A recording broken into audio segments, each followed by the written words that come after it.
जैसे ही सूरज पेड़ों के पीछे गायब हुआ, बर्फ और तेज गिरने लगी। मैं और मेरा दोस्त जेक जंगल में कैंप कर रहे थे। सर्दियों के पूरी तरह आने से पहले आखिरी ट्रिप एंजॉय करने की कोशिश कर रहे थे, लेकिन हमें बिल्कुल उम्मीद नहीं थी कि मौसम इतनी जल्दी बदल जाएगा। फॉरकास्ट में बस हल्की बर्फबारी बताई गई थी, उससे ज्यादा कुछ नहीं। हमने एक छोटे से खुले इलाके के पास कैंप लगाया था, लेकिन जब बर्फ तेज गिरने लगी तो जेक ने अंधेरा होने से पहले और लकड़ियां लाने का फैसला किया और मैं आग जलाने के लिए कैंप साइट पर ही रुक गया। लेकिन पता नहीं क्यों वो वापस नहीं आया। पहले तो मुझे लगा वो बस थोड़ा टाइम ले रहा है, लेकिन जैसे जैसे मिनट बीतते गए मुझे चिंता होने लगी। मैंने पेड़ों के बीच उसका नाम चिल्लाकर पुकारा, लेकिन भारी बर्फ मेरी आवाज को दबा रही थी और उसका कोई जवाब नहीं आया। मैंने अपनी टॉर्च उठाई और घने जंगल में उसे ढूंढने निकल पड़ा। मुझे लगा वो ज्यादा दूर नहीं गया होगा। बर्फ इतनी घनी परतों में गिर रही थी कि कुछ फीट आगे तक देखना भी मुश्किल हो रहा था। मैं बार बार जेक को पुकारता रहा, लेकिन बस पेड़ों के बीच से आती हवा की सीटी जैसी आवाज ही सुनाई दे रही थी। मेरी टॉर्च की रोशनी डगमगा रही थी, क्योंकि मैं बर्फ के नीचे छिपी जड़ों और पत्थरों पर ठोकर खा रहा था। ठंड धीरे धीरे मेरे ग्लव्स और जूतों के अंदर घुसने लगी और मेरी उंगलियां और पैर सुन्न होने लगे। मुझे दिशा का बिल्कुल अंदाजा नहीं था। हर पेड़ एक जैसा लग रहा था और बर्फ ने हमारे पैरों के निशान मिटा दिए थे। मैंने उसी दिशा में मुड़ने की कोशिश की जहां मुझे लगा हमारा कैंप होगा, लेकिन इसका कोई फायदा नहीं था, क्योंकि जंगल मुझे निगल चुका था। घंटों चलने के बाद मेरी टॉर्च टिमटिमाने लगी और डर ने मेरे सीने को जकड़ लिया। मैंने फिर से जेक का नाम पुकारा, लेकिन मेरी आवाज टूट गई। ठंड और बढ़ती जा रही थी। मेरे हाथ बेकाबू होकर कांप रहे थे और मेरी सांसें धुंधले बादलों की तरह बाहर आ रही थी। मेरा शरीर भारी लग रहा था, पैर कमजोर हो गए थे और मुझे हाइपोथर्मिया के संकेत समझ आ रहे थे, लेकिन मैं कुछ नहीं कर सकता था। मेरे पास ना कोई सहारा था, ना गर्माहट थी और ना ही कोई अंदाजा कि मैं कहाँ हूं। फिर भी मैं चलता रहा, भले ही मेरे कदम धीमे और लड़खड़ा रहे थे। मैं बार बार फिसलकर बर्फ में गिर जाता, हर बार उठने के लिए जूझता और मेरे गीले कपड़े मेरी बची कुची गर्मी भी खींच रहे थे। मेरा सर धड़क रहा था और मेरे विचार धीमे पड़ गए थे, जैसे मेरा दिमाग भी शरीर के साथ जम रहा हो। और तभी मुझे पेड़ों के बीच चीजें दिखने लगी, चलती हुई परछाइयां, ऐसे आकार जो पलक झपकते ही गायब हो जाते। मुझे पता था ये असली नहीं है, लेकिन ये एहसास नहीं जा रहा था कि कोई मुझे देख रहा है। हवा की आवाज फुसफुसाहट जैसी लग रही थी, लेकिन शब्द समझ नहीं आ रहे थे। और एक पल ऐसा आया जब मैं बस गिर पड़ा। मेरे पैर अब मुझे और आगे नहीं ले जा सकते थे। बर्फ नरम थी और अजीब तरह से सुकून दे रही थी और मुझे अपनी आंखें बस एक पल के लिए बंद करने की तीव्र इच्छा हुई। मैंने सोचा बस थोड़ा आराम करता हूं, लेकिन मुझे पता था अगर मैं सो गया तो मैं फिर कभी नहीं उठूंगा। मैंने खुद को रेंगने के लिए मजबूर किया, अपने शरीर को बर्फ में घसीटने लगा। मेरे हाथ इतने सुन्न हो चुके थे कि मुझे उनका एहसास ही नहीं हो रहा था। मेरी नजर धुंधली हो गई थी, हर सांस के साथ सीना जल रहा था और मेरा दिमाग कभी साफ होता, कभी बिखर जाता और मुझे अचानक अजीब अजीब यादें आने लगी। परिवार और दोस्तों के चेहरे, वो पल जो बहुत दूर लग रहे थे। मुझे नहीं पता मैं कितनी देर तक रेंगता रहा। उस वक्त समय का कोई मतलब नहीं रह गया था। बर्फीला तूफान अंतहीन लग रहा था। सफेद और ग्रे कलर का एक अनंत समंदर लग रहा था। मेरा शरीर आराम के लिए चिल्ला रहा था। मेरा दिमाग बस गर्मी मांग रहा था और मेरे अंदर उम्मीद और निराशा दोनों साथ साथ महसूस हो रहे थे। लेकिन फिर दूर कहीं एक हल्की सी रोशनी दिखी। पहले मुझे लगा कि यह भी एक भ्रम है, मेरे जमते हुए दिमाग का एक खेल है। लेकिन जब मैंने ध्यान से देखा, वो रोशनी स्थिर थी। वो गर्म और सुनहरी थी, तूफान के ग्रे और सफेद को चीर रही थी। और उसे देखकर मेरे सीने में उम्मीद भर गई, जिससे मुझे आगे बढ़ने की ताकत मिली। वो रोशनी मुझे एक छोटे लकड़ी के मकान तक ले गई, एक रेंजर स्टेशन तक। चिमनी से धुआं उठ रहा था और खिड़कियों से गर्माहट का एहसास झलक रहा था। मैंने अपनी बची कुची ताकत से दरवाजा खटखटाया और फिर उसी के सहारे गिर पड़ा। इसके बाद मुझे ज्यादा कुछ याद नहीं। दरवाजा खुला और किसी ने मुझे अंदर खींच लिया। गर्मी एक लहर की तरह मुझसे टकराई। शुरू में दर्द हुआ, लेकिन मुझे फर्क नहीं पड़ा, क्योंकि मैं जिंदा था। मेरे आसपास आवाजें गूंज रही थी। किसी ने मुझे कंबलों में लपेटा और किसी ने मेरे होठों से गर्म पानी लगा दिया। मैंने धीरे धीरे उसे पिया। मेरा शरीर कांप रहा था, जैसे वो पिघलना शुरू कर रहा हो। गर्मी मेरे अंदर फैल रही थी, लेकिन उसके साथ तेज चुभने वाला दर्द भी था, जैसे सुन्न अंगों में फिर से एहसास लौट रहा हो। तुम बहुत किस्मत वाले हो, मैंने किसी को ये कहते हुए सुना।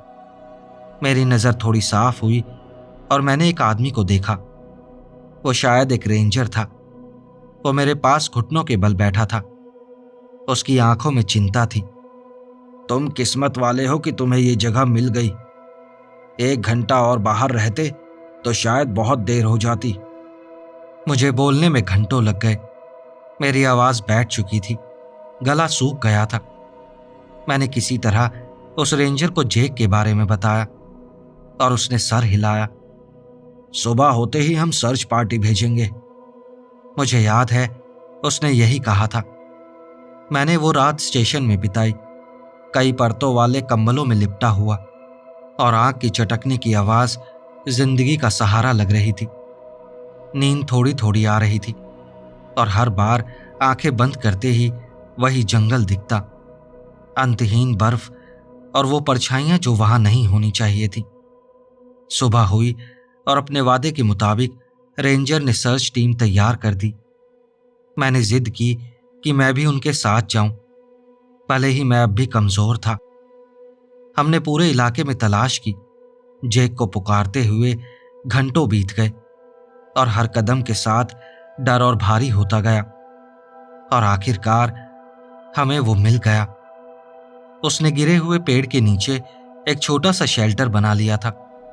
उसने टहनी और अपनी जैकेट से वो छोटा सा शेल्टर बनाया था, जो ठंड के खिलाफ एक कमजोर सा बचाव था। वो जिंदा था, लेकिन उसका चेहरा पीला पड़ चुका था और होठ नीले हो गए थे। उसने किसी तरह एक छोटी आग जला रखी थी, लेकिन साफ था वो भी मेरी तरह मौत के करीब पहुंच चुका था। और मुझे एक गहरी राहत महसूस हुई जब हम दोनों गले लगे। जब हमने जेक से पूछा कि वो जंगल में कैसे खो गया था, तो जो उसने बताया उसने मुझे अंदर तक हिला दिया। हालांकि रेंजर्स ने उसकी बात पर यकीन नहीं किया, या फिर वो बस हमें दिखाना चाहते थे कि वो यकीन नहीं कर रहे। जब जेक लकड़ियां लेने गया था, तो उसे जंगल में किसी के चलने की आवाज सुनाई दी और उसे एक पेड़ के पीछे एक हिरन का सींग दिखा।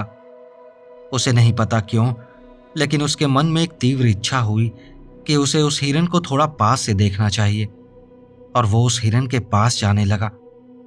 जब वो उस पेड़ के पास पहुंचा, तो उसे वहां कोई हिरन नहीं दिखा। उसने आसपास देखा तो उसे फिर से दूर एक पेड़ के पीछे वही हिरन के सींग दिखे, और वो फिर से उसके पास जाने लगा। ऐसा करते करते वो जंगल के बहुत अंदर चला गया। लेकिन जब उसने वही सींग फिर से एक पेड़ के पीछे देखे, तो उसकी हालत खराब हो गई, क्योंकि वो सींग जमीन से लगभग 8-9 फीट ऊपर दिख रहे थे। आखिर कौन सा हिरन इतना बड़ा होता है कि उसके सींग 8-9 फीट ऊपर हों? तभी उसे समझ आया कि यहां कुछ तो गड़बड़ है, क्योंकि इतनी देर से उसे बस सींग दिख रहे थे। एक हिरन अगर पेड़ के पीछे खड़ा है, तो उसका बाकी का शरीर पेड़ के अगल बगल क्यों नहीं दिख रहा? तभी उसके दिमाग में एक ख्याल आया कि कहीं यह हिरन अपने 2 पैरों पर खड़ा होकर पेड़ के पीछे तो नहीं छुप रहा, और कहीं वो कोई वेंडिगो तो नहीं है। जब उसे इसका एहसास हुआ तो उसने वापस कैंपसाइट की तरफ भागना शुरू किया, लेकिन तब तक वो जंगल में भटक चुका था। वो बहुत देर तक भागता रहा और उसे बार बार ये एहसास हो रहा था जैसे कोई उसका पीछा कर रहा है। और फिर आखिर जब वो बहुत थक गया तो उसने एक छोटा सा शेल्टर बनाया और एक आग जलाई। मेरा मानना है कि शायद वो आग ही उस वेंडिगो को उससे दूर रख पाई। हालांकि मैं आज भी उस ठंड का एहसास नहीं भूल सकता। बर्फ की नमी, वो परछाइयां, वो पेड़। अब वो जंगल पहले जैसा नहीं लगता। वो खूबसूरत है लेकिन उतना ही खतरनाक भी है। और तब से मैं और जेक कभी कैंपिंग पर नहीं गए। कभी कभी जब बर्फ गिरने लगती है तो मुझे एक सिहरन महसूस होती है जिसका ठंड से कोई लेना देना नहीं है। वो एक याद है, उस रात की गूंज जब प्रकृति ने मुझे दिखाया था कि मैं असल में कितना छोटा और कितना नाजुक हूं।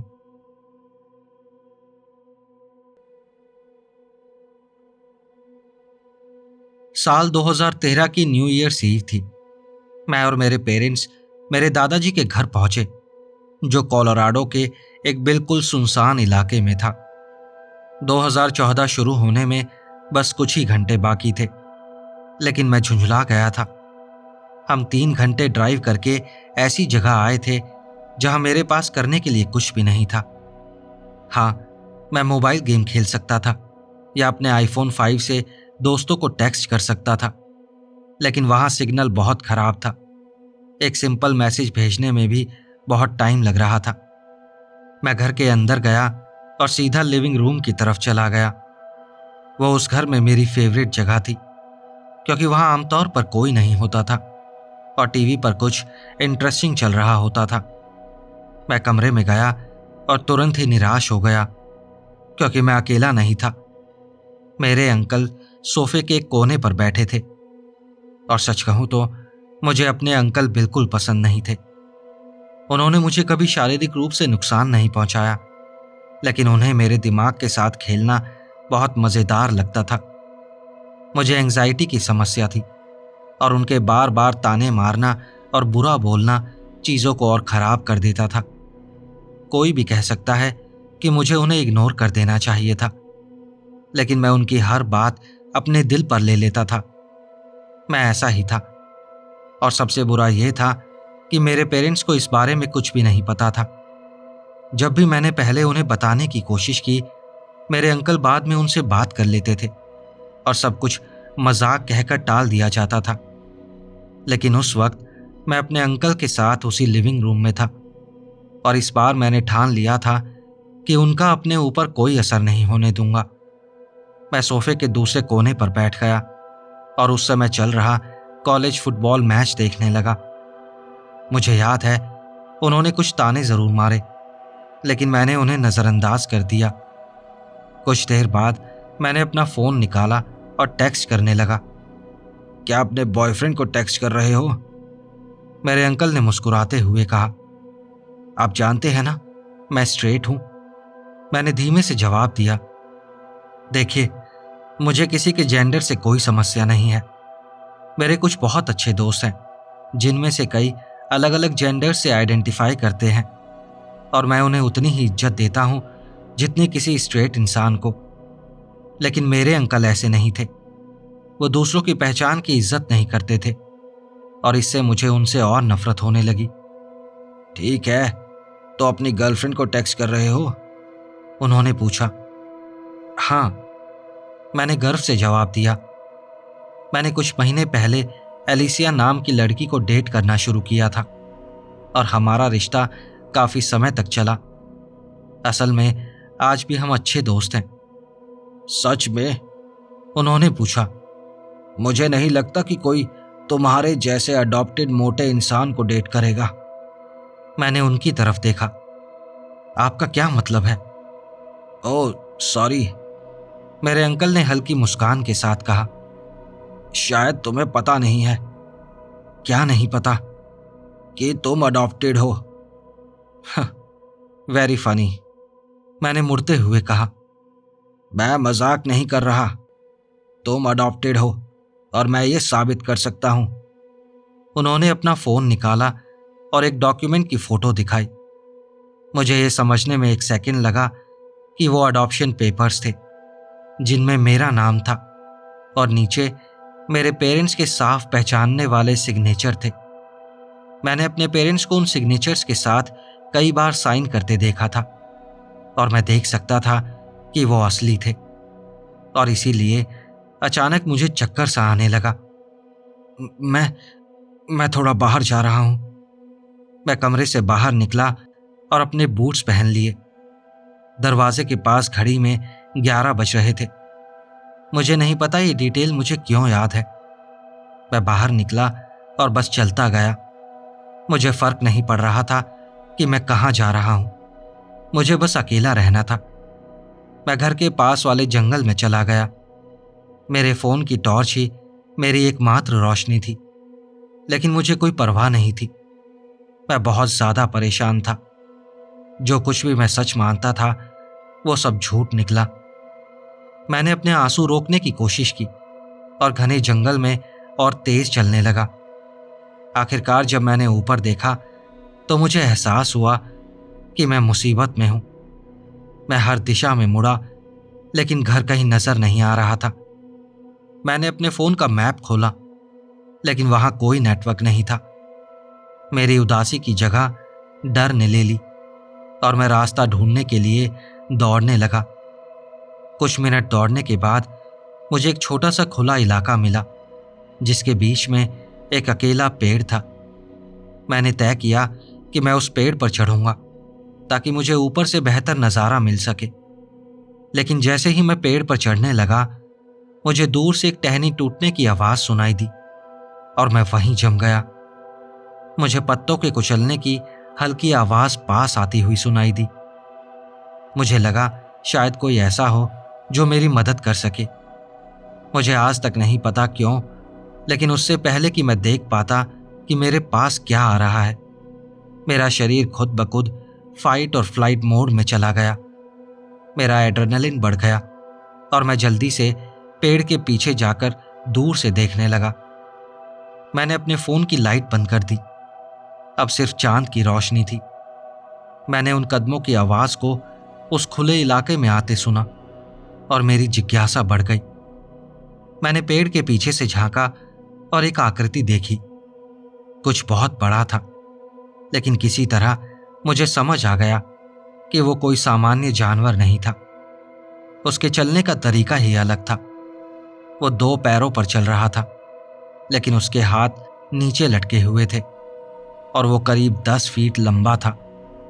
और उसे बयान करने के लिए बस एक शब्द ही काफी है, अननेचुरल। अचानक उसने एक भयानक, बहुत भयानक चीख निकाली और फिर वो उस जगह से चला गया। मैं डर के मारे कांप उठा और जितना दूर भाग सकता था वहां से भाग गया और किसी तरह मैं वापस घर पहुंच गया।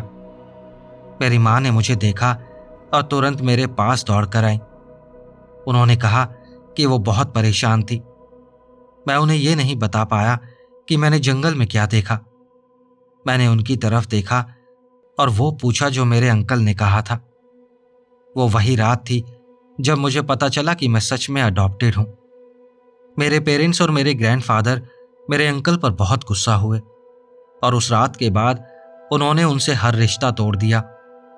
न्यू ईयर वैसे ही चलता रहा और मैं काउंटडाउन के लिए ठीक समय पर पहुंच गया और सब लोग लिविंग रूम में इकट्ठा हो गए। पार्टी के बाद धीरे धीरे लोग थककर बाहर जाने लगे और आखिर में बस मैं और मेरे दादाजी रह गए। मुझे नींद नहीं आ रही थी और मुझे पता था कि उस रात आएगी भी नहीं। अचानक मेरे दादाजी मेरी तरफ मुड़े। तुमने वहां बाहर क्या देखा? उन्होंने पूछा। मैंने कहा, आप यकीन नहीं करेंगे। कोशिश तो करो, उन्होंने मेरे पास आते हुए कहा।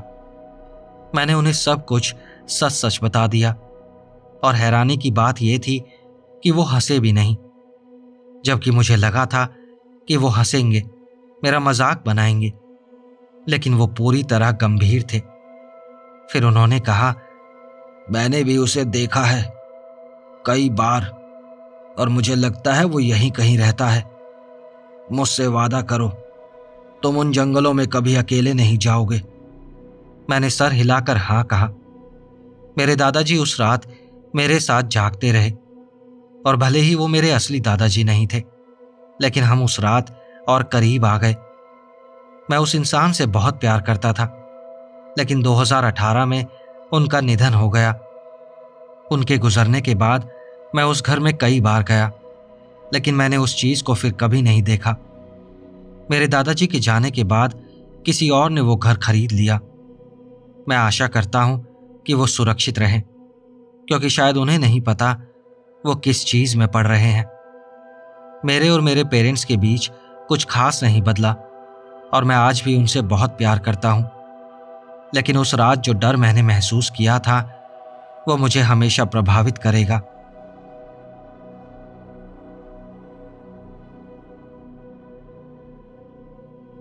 मुझे हमेशा से ठंड में अपने घर जैसा एहसास हुआ है। बर्फ से तराशी हुई एकांतता, वो खामोशी जो बर्फ की मोटी परत जितनी भारी हो। शायद इसी वजह से ग्लेशियर नेशनल पार्क मुझे इस तरह अपनी तरफ खींच रहा था, या शायद ये बस एक जिद थी, एक एम्बिशियस बायोलॉजिस्ट की, जो माउंटेन गोट्स को ऐसे इलाके में ट्रैक करना चाहता था जहां इंसानों का टिकना भी मुश्किल है। क्लेयर और मैंने महीनों तक पार्क सर्विस से अनुमति लेने की कोशिश की ताकि माउंट क्लीवलैंड के पास की दूर दराज पहाड़ियों तक सर्दियों में पहुंच सके, जो अपने अनप्रेडिक्टेबल मौसम के लिए बहुत बदनाम है। जब आखिरकार हमें परमिट मिला तो रेंजर्स थोड़े हिचकिचाते हुए लगे। उनकी चेतावनियां अजीब थीं और उनकी मुस्कान भी असहज थी। अपने कदम संभाल कर रखना, एक ने धीरे से कहा जब हम अपना सामान पैक कर रहे थे। ऐसा लग रहा था कि वो कुछ और कहना चाहता था, लेकिन चुप रह गया। वो चढ़ाई बहुत कठिन थी। अचानक ठंड बढ़ गई थी और तापमान शून्य से काफी नीचे चला गया था। हमारे स्नो शूज ताजा बर्फ पर चरमराहट की आवाज कर रहे थे और हमारी सांसें भूत जैसी धुंध बनकर हमारे सामने आ रही थी, जिससे नजर धुंधली हो रही थी। क्लेयर आत्मविश्वास के साथ आगे बढ़ रही थी। उसके भूरे लाल बाल उसकी ऊनी टोपी के अंदर छिपे थे और उसकी नजर बर्फीले क्षितिज पर टिकी थी। वो उसकी ताकत थी, उसका फोकस, उसका दृढ़ निश्चय जो कभी नहीं डगमगाता था। और मेरी ताकत थी धैर्य, शांत निरीक्षण और इंतजार करने की क्षमता। साथ में हम एक बेहतरीन टीम थे। घंटों तक चढ़ाई से लड़ने के बाद हम स्टोनी इंडियन रिज के उत्तरी छोर पर बने एक छोड़े हुए फायर लुकआउट तक पहुंचे। वो जगह सूनी और हड्डियों जैसी दिख रही थी, जैसे एक पुराना पहरेदार जो नीचे फैले अनंत बर्फीले मैदानों को देख रहा हो। उसी के पास हमने अपना छोटा सा टेंट लगाया और मैप में चिन्हित माउंटेन गोट्स के रास्ते पर कैमरा ट्रैप सेट किए। पहली शाम गहरी खामोशी में बीती। अंधेरा पूरे पहाड़ को ग्रे रंग में ढक चुका था। हमने डिहाइड्रेटेड चिली के पैकेट गर्म किए और भाप हमारे बीच उठ रही थी। क्लेयर के मजाक धीरे धीरे उस भारी अकेलेपन को हल्का करने लगे थे। जैसे जैसे हवा तेज हुई, बर्फ के छोटे छोटे गुच्छे टेंट के चारों तरफ उड़ने लगे। हम अपने रोज के रूटीन में लग गए, सामान व्यवस्थित करने और गिनती करने में। लेकिन तभी एक आवाज आई जिसने हम दोनों को तुरंत सतर्क कर दिया। खामोशी में वो आवाज साफ और अचानक आई थी।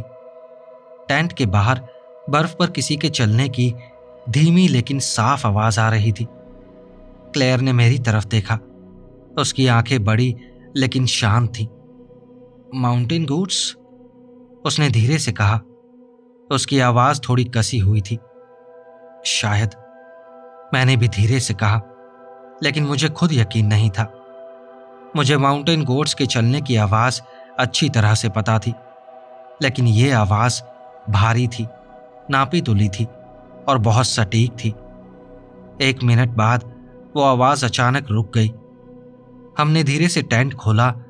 हमारी हेडलैम्प्स की हल्की रोशनी घूमती हुई बर्फ में फैल गई।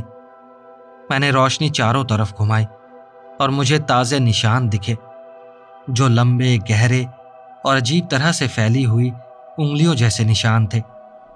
ये किस चीज के निशान हैं? क्लेयर बुदबुदाई। शायद भालू के, मैंने अनिश्चित होकर कहा और पास जाकर देखने लगा। लेकिन अंदर से मुझे लग रहा था ये कुछ और है, क्योंकि वो सिर्फ पंजों के निशान नहीं थे। वो एक अजीब जोड़ वाले निशान थे जो बहुत दूर दूर थे, जैसे कोई बहुत बड़ा जीव आराम से चलता हुआ गया हो। हम वापस टेंट में आ गए और उस कमजोर सी गर्मी में खुद को बंद कर लिया। पूरी रात हम दोनों में से कोई भी ठीक से सो नहीं पाया।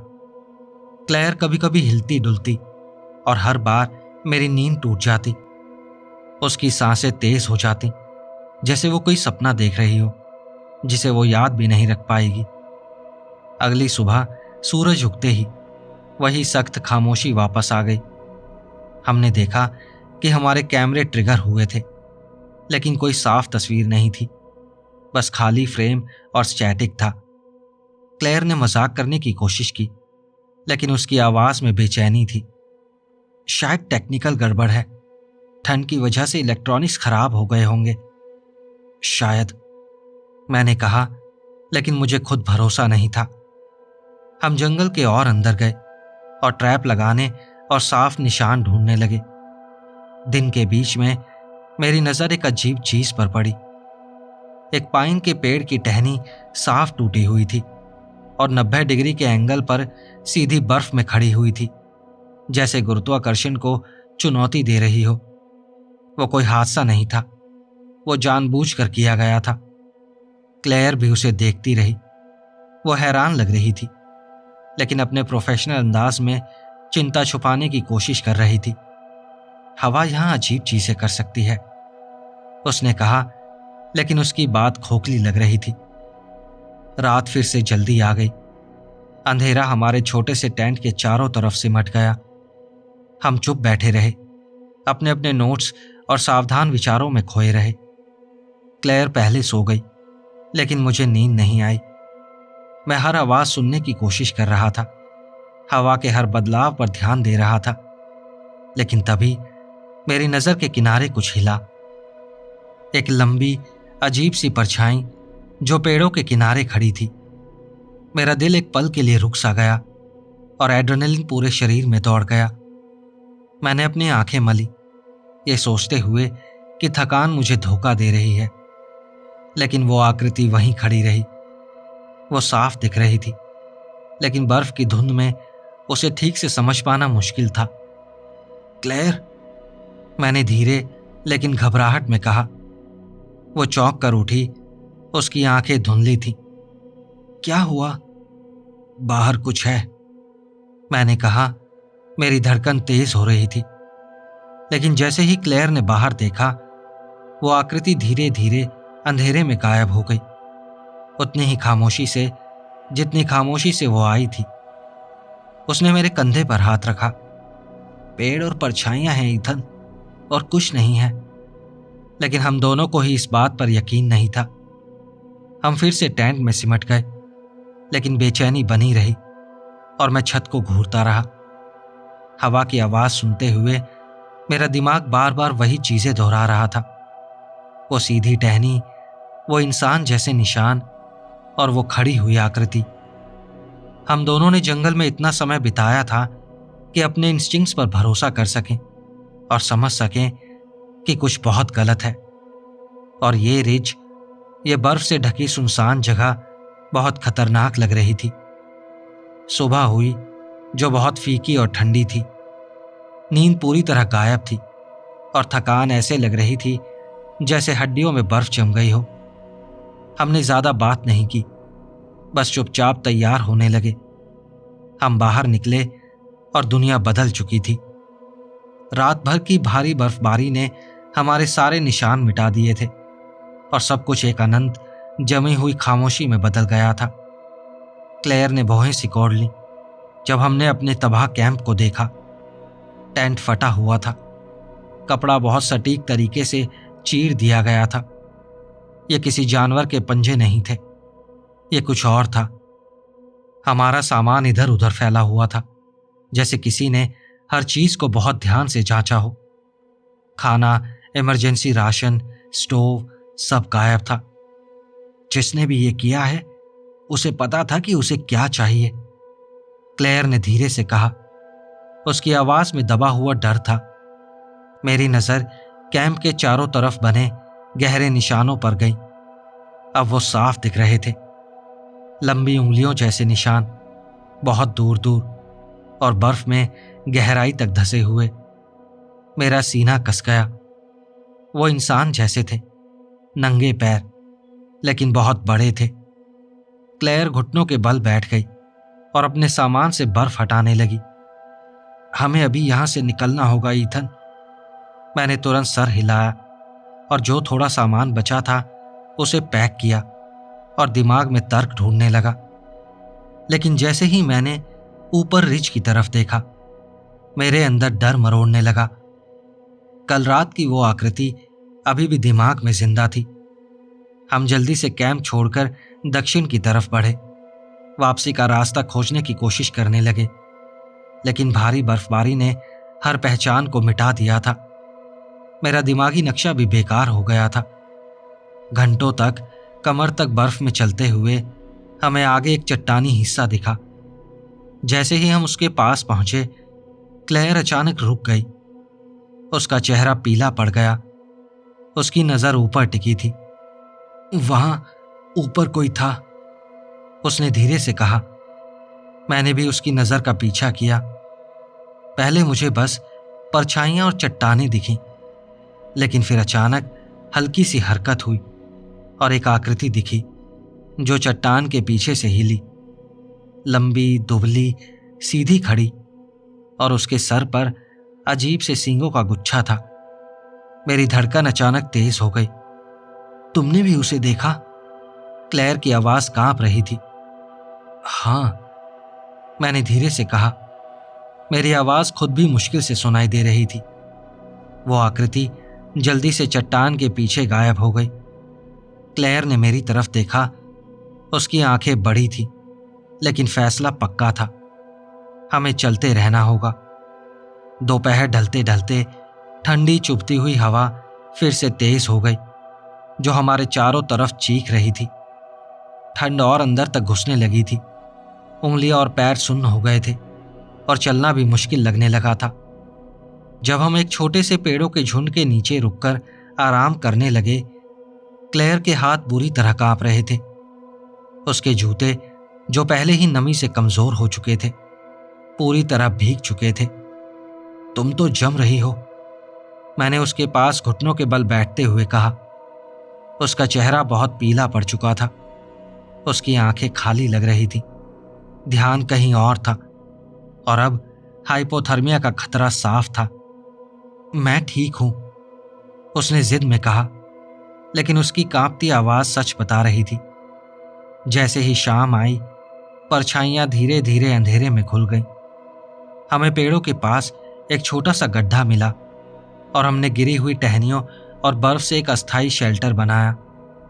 थककर क्लेयर वहीं सो गई, लेकिन उसकी नींद बेचैन थी। मैं जागता रहा, हवा की हर आवाज, बर्फ के हर चरमराने पर ध्यान देता रहा। आधी रात के बाद क्लेयर हिलने लगी। मुझे बाहर जाना है, उसने धीमी और भारी आवाज में कहा। जल्दी आना, मैंने कहा, लेकिन मेरा पेट डर से कस गया और वो अंधेरे में गायब हो गई। मिनट बीतते गए और खामोशी और भारी होती गई, लेकिन क्लेयर वापस नहीं आई। बेचैनी अब डर में बदल चुकी थी। मैंने धीरे से पुकारा, क्लेयर। मेरी आवाज रात में कमजोर होकर खो गई। हवा और बर्फ ने उसे निगल लिया। कोई जवाब नहीं आया। मैं तुरंत खड़ा हुआ। मेरा दिल जोर से धड़क रहा था और मैं उसके हल्के पैरों के निशानों को फॉलो करने लगा। वो निशान शेल्टर से दूर एक बड़ी बर्फ से ढकी चट्टान की तरफ जा रहे थे, और वहीं वो निशान अचानक खत्म हो गए। ना कोई संघर्ष के निशान, ना कोई चीख, बस खालीपन था। मेरी सांस तेज हो गई। डर की धुंध मेरी नजर को ढक रही थी और तभी मेरी नजर एक चीज पर पड़ी। ताजा बर्फ में आधा दबा हुआ एक छोटा सा नुकीला टुकड़ा। मैंने बर्फ हटाई और देखा, वो एक टूटा हुआ सींग था। मेरा गला सूख गया। मैं घबराकर चारों तरफ देखने लगा और जोर से पुकारने लगा, लेकिन जवाब में सिर्फ खामोशी थी। ठंडी चुभती हुई दहशत और गहरी हो गई। मेरे घुटने लड़खड़ा गए। हवा उस गड्ढे में बेरहमी से दौड़ रही थी। अकेला मैं कांपता हुआ खड़ा था और धीरे धीरे सच्चाई समझ आ रही थी। क्लेयर गायब हो चुकी थी। ठंड मेरे शरीर के अंदर तक घुस चुकी थी, हड्डियों तक, और हर हरकत दर्द बन गई थी। मैं लड़खड़ाते हुए आगे बढ़ा। डर और एड्रेनलिन मुझे आगे धकेल रहे थे। क्लेयर का गायब होना बार बार मेरे दिमाग में घूम रहा था। उसके पैरों के निशानों का अचानक खत्म होना और वो टूटा हुआ सींग जैसे मुझ पर इल्जाम लगा रहा हो। मेरा पेट मरोड़ रहा था और मेरे अंदर गिल्ट बढ़ता जा रहा था। मुझे उसे अकेले नहीं जाने देना चाहिए था। मैं समिट की तरफ मुड़ा, उस पुराने फायर लुकआउट की तरफ जो स्टोनी इंडियन रिज के ऊपर था। वो ढांचा दूर धुंधला सा दिख रहा था, तारों की हल्की रोशनी में एक काली आकृति जैसा। मेरे जूते बर्फ में धंस रहे थे, लेकिन हर कदम मजबूरी से उठ रहा था, ताकत से नहीं। जिसने भी क्लेयर को लिया था वो अब भी कहीं आसपास था, छिपा हुआ था और शायद मुझे देख रहा था। जब मैं उस टावर तक पहुंचा, हवा जोर से चीख रही थी और खुले हिस्सों की त्वचा को चीर रही थी। लकड़ी की सीढ़ियां डरावनी आवाज कर रही थी जब मैं ऊपर चढ़ रहा था। वो फायर लुकआउट पुराना, टूटा फूटा और सुनसान था, लेकिन फिर भी वो एक सहारा था और शायद मदद बुलाने की उम्मीद थी। मैंने जंग लगा दरवाजा खोला, अंदर घुसा और तुरंत उसे बंद कर दिया। फिर भी ठंडी हवा दरारों से अंदर आ रही थी। मैं कांपते हुए कमरे को देखने लगा। एक पुराना रेडियो एक धूल भरी मेज पर रखा था, साथ में पुराने नक्शे और लॉगबुक्स रखे थे। मैं जल्दी से आगे बढ़ा और जमे हुए हाथों से उसे चालू करने की कोशिश की। खामोशी में तेज स्टैटिक की आवाज गूंजी, लेकिन कोई सिग्नल नहीं आया। घंटे धीरे धीरे बीतते गए और अंधेरा और करीब आता गया। थकान मुझे नींद में खींच रही थी, लेकिन डर मुझे जगाए रख रहा था। बाहर किसी के कदमों की आवाज आ रही थी जो टावर के चारों तरफ घूम रहे थे। मेरी धड़कन दर्द से तेज हो गई। वो वही चाल थी जो पहले हमारे कैंप के आसपास थी। मैं दीवार से चिपक गया, सांस रोक ली और बस सुनता रहा। तभी मेरे सर के पास लकड़ी पर कुछ रगड़ने की आवाज आई, धीमी, जानबूझकर। डर अचानक बढ़ गया, दिल जोर से धड़कने लगा। मैं बिल्कुल स्थिर हो गया, पूरी कोशिश कर रहा था कि कोई आवाज न करूं। ठंडी हवा दरारों से अंदर आ रही थी और त्वचा को काट रही थी। फिर बाहर खामोशी छा गई, जो भारी और इंतजार करती हुई लग रही थी। मैं और सह नहीं पाया। मैं धीरे धीरे खिड़की की तरफ गया और बाहर देखने की हिम्मत की। बर्फ धीरे धीरे गिर रही थी। ऊपर से सब शांत लग रहा था, लेकिन रोशनी के किनारे के पार कुछ हिला। एक लंबी दुबली आकृति पेड़ों के पास खड़ी थी, चांदनी में हल्की सी दिख रही थी। उसके सर पर सींग थे जो दूर से भी साफ दिख रहे थे। मैं पीछे हट गया। मैं बहुत ज्यादा डर गया था। मैंने तेजी से पलकें झपकाई, खुद को यकीन दिलाने की कोशिश की कि यह सच नहीं है। फिर धीरे धीरे एक आवाज आई, क्लेयर की आवाज, कमजोर, कांपती हुई, लेकिन उसमें कुछ अजीब था। वो मेरा नाम पुकार रही थी, धीमे, दर्द भरे अंदाज में, जो इस जमी हुई रात में गूंज रही थी। ईथन। मुझे उल्टी जैसा महसूस होने लगा। मैंने मुट्ठियां कस लीं और जोर से कांपने लगा। वो आवाज़ क्लेयर की नहीं थी, हो ही नहीं सकती थी। फिर भी वो आवाज़ अंदर तक चुभ रही थी और मेरा दिमाग डर से भर गया था। चक्कर खाते हुए मैं पीछे हटा और ज़मीन पर गिर गया। ठंड मेरे अंदर तक घुस रही थी और सब कुछ सुन्न कर रही थी। थकान ने मुझे पकड़ लिया और नींद और जागने के बीच की लाइन मिट गई। सपने और हकीकत आपस में मिल गए। क्लेयर का मुस्कुराता चेहरा अब सींगों के साथ डरावना हो गया था। उसकी आंखें मुझे घूर रही थी। मेरा दिमाग टूटने लगा, जैसे पागलपन में बदल गया हो। सुबह की हल्की रोशनी में मैं अचानक जाग गया। नीचे से आवाजें आ रही थी, इंसानों की आवाजें। फिर सीढ़ियों पर कदमों की आवाज आई और दरवाजा खुला। रेंजर्स अंदर आए। उनके चेहरे पर चिंता और उलझन थी। मुझे राहत मिली, लेकिन उनके चेहरे देखकर वो भी टूट गई। उनकी नजर नीचे गई और मैंने देखा मेरे पैर नंगे थे, नीले पड़ चुके थे। मुझे फ्रॉस्ट बाइट हो गया था। मेरे जूते दरवाजे के पास रखे थे, एकदम सूखे, बिल्कुल वैसे ही जैसे मैंने छोड़े थे। उन्होंने मुझे उठाया। वो कुछ कह रहे थे, लेकिन मैं कुछ समझ नहीं पा रहा था। क्लेयर, मैंने कमजोर आवाज में कहा। क्लेयर अभी भी बाहर है। उन्होंने एक दूसरे को देखा और मुझे धीरे धीरे नीचे ले गए। सर्च टीम ने पूरे इलाके को छान मारा, लेकिन उन्हें कुछ नहीं मिला। ना कोई निशान, ना खून, ना कोई सबूत कि क्लेयर कभी वहां थी। कुछ दिनों बाद अस्पताल में लेटे हुए मैंने बाहर दो रेंजर्स की धीमी बातचीत सुनी। इसकी कहानी पिछले साल वाली से बिल्कुल मिलती है, लगभग हर शब्द। कुछ पल खामोशी छा गई, फिर जवाब आया, और वो भी धीमी आवाज में। ध्यान रखना, इसे रिकॉर्ड से हटा देना।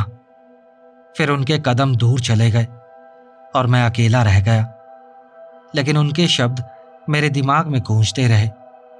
क्लेयर के साथ जो भी हुआ, जो भी हमारा उस बर्फीले जंगल में पीछा कर रहा था, उसका सच हमेशा के लिए बर्फ में दबा रहेगा, उस सुनसान पहाड़ी की खामोशी में बंद रहेगा।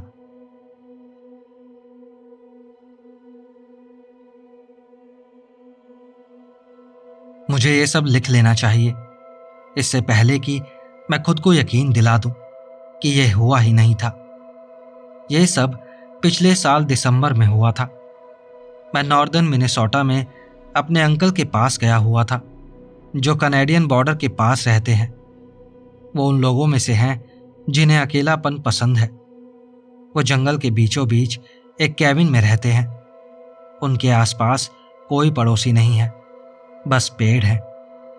मुझे वहां जाना कभी खराब नहीं लगा।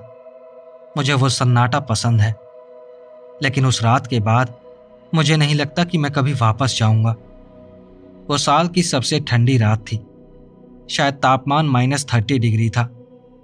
मेरे अंकल सामान लेने टाउन गए हुए थे, तो मैं घर पर अकेला था। कैबिन के अंदर गर्मी थी, आग जल रही थी और मैं फोन चला रहा था। लेकिन तभी मैंने सुना बाहर कुछ हिल रहा था। वो कदमों की आवाज नहीं थी, वो कुछ घिसटने जैसी आवाज थी, जो धीरे और सोच समझ कर की गई थी। पहले मुझे लगा हवा होगी, लेकिन फिर दस्तक हुई। दरवाजे पर नहीं, खिड़की पर।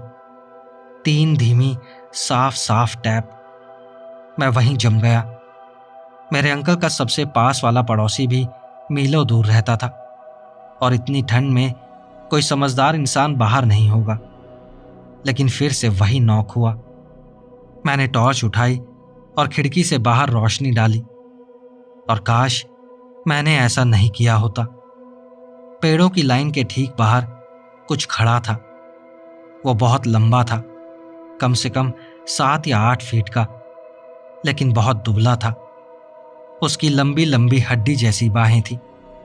उसकी त्वचा ऐसी लग रही थी जैसे ठंड से जल गई हो, लगभग काली पड़ चुकी थी, और उसकी आंखें चमक रही थी। रोशनी पड़ने से नहीं, वो अपने आप ही चमक रही थी, जैसे बुझती आंख के अंदर दबी हुई चिंगारियां हों।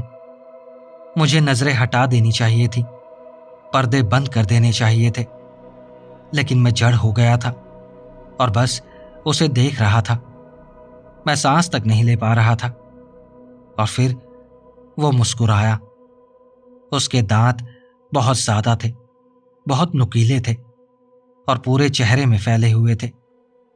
उसने अपना मुंह इंसानों से कहीं ज्यादा खोल दिया और फिर वो बोला, मुझे अंदर आने दो।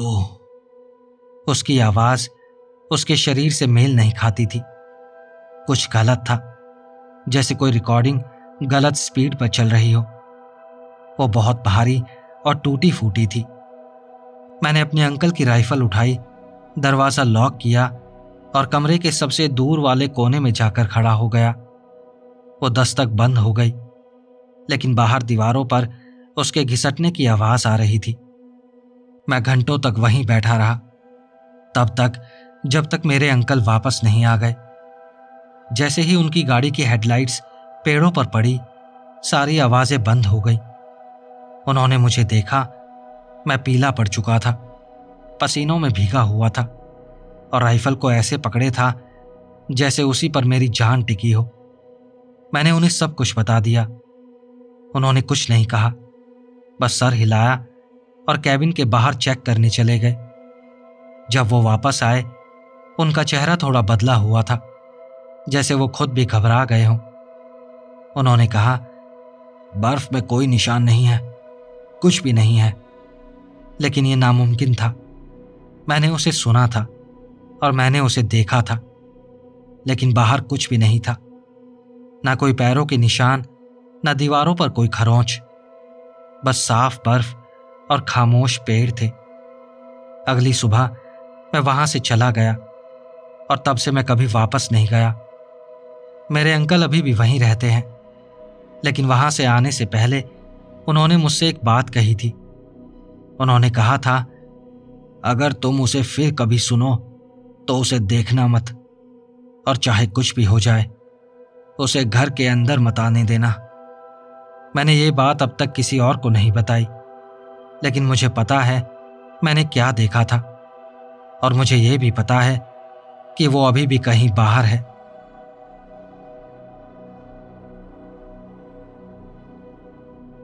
दोस्तों, अगर आपको ये चारों कहानियां अच्छी लगी हों तो इस वीडियो को लाइक, हाइप और शेयर करना मत भूलना। अपने फीडबैक और सजेशंस कमेंट सेक्शन में ज़रूर देना। और अगर अभी तक चैनल सब्सक्राइब नहीं किया है तो ऐसी कहानियां आपसे मिस ना हो, उससे पहले ही चैनल सब्सक्राइब कर लीजिए। तो चलिए मिलते हैं अगली वीडियो में ऐसी ही और कहानियों के साथ। नमस्कार।